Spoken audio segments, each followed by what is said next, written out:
In this video, we're talking about inflection points and concavity. First, how to find inflection points, and then how to test those inflection points to say where a function is concave up and concave down. So this is going to be really similar to the process that we use to find critical points, and then test those critical points to say where a function was increasing and decreasing. So remember that critical points are the points at which a function changes direction. It's increasing, and then at the critical point it starts decreasing, or it's decreasing, and then at the critical point it starts increasing. So it changes direction at that critical point. Similarly, inflection points are the points at which a function changes concavity. So the function is concave up, and then it hits the inflection point, and it becomes concave down.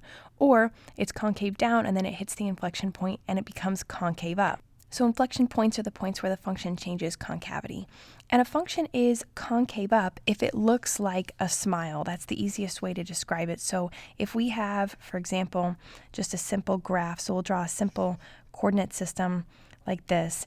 And if we have a simple graph, maybe it looks like this. So we'll have something like this, and then it comes down this way, and it continues on in some direction. So the inflection point, and you'll get better at identifying this as you get more comfortable with this concept, but the inflection point is probably right about here, because everything to the left of this inflection point, so from this point here to the inflection point right here, the graph is concave up. It's opening up like a bowl or like a smile. But then when it hits this point, it starts trending down, it starts curving down, and it's like an upside down bowl. It's like an umbrella. So we call this kind of shape concave up, and we call this kind of shape concave down. This is the inflection point right here where the function changes from concave up to concave down, or vice versa. So what we're going to do is find this inflection point and then test on either side of the inflection point to see what the behavior of the function looks like. So how do we find inflection points? Well, remember when we were finding critical points, we took the first derivative of the function and set it equal to 0. For inflection points, we're going to take the second derivative of the function and set that equal to 0 and solve for x. So in order to take the second derivative, we first have to find the first derivative. So the first derivative will be f prime of x, and that's going to be equal to, taking the derivative of the right-hand side one term at a time, we're going to get 6x squared plus 12x minus 5. And then to find the second derivative, we take the derivative of this again. So the second derivative will be f double prime of x. The derivative of 6x squared is 12x. The derivative of 12x is 12. So this is our second derivative. Now we want to set it equal to 0. So we get 0 equals 12x plus 12. If we subtract 12 from both sides, we get negative 12 equals 12x. And then if we divide both sides by 12, we get x is equal to negative 1. So x equals negative 1 is our potential inflection point, but we have to verify that the function changes concavity on either side of x equals negative 1 to confirm that it is in fact an inflection point. Now the way that we do that is by plugging test values on either side of x equals negative 1 into the second derivative. So let's go ahead here and draw a simple number line. So we have a simple number line like this, and we're going to graph x equals negative 1 in the middle of it. So this is going to be x equals negative 1. We'll call this negative infinity, and this is positive infinity over here on the right. So we need test values inside of each interval. So we'll pick the test value here of negative 2. We'll pick the test value here of 0.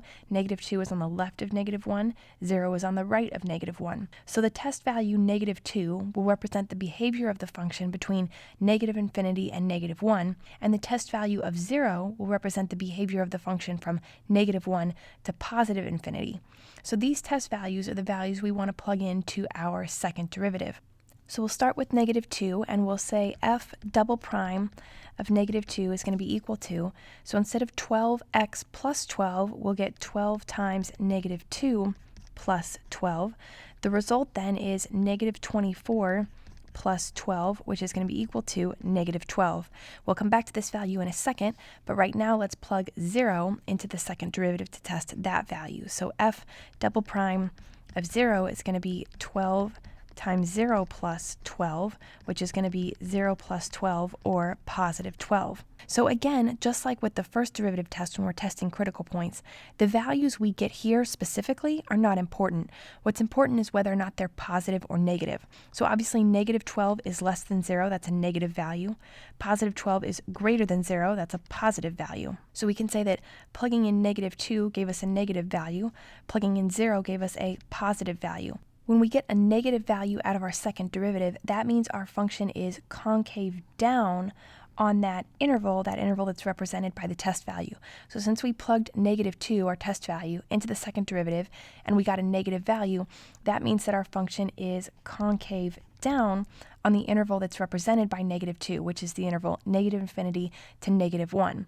On the other hand, when we get a positive value back, that means that our function is concave up on the interval represented by that test value. So we plugged 0, the test value 0, into our second derivative, and we got a positive result. That means on the interval that 0 represents, which is negative 1 to positive infinity, our function is concave up. So what we can say then, if we want to draw a conclusion, we can say that our function is concave down on the interval negative infinity to negative 1, and we can say that our function is concave up on the interval negative 1 to positive infinity. For the inflection point, we can say that we have an inflection point at x equals negative 1. If we want to give the exact coordinate point of our inflection point, we can plug x equals 1 back into our original function f of x to get the corresponding y value.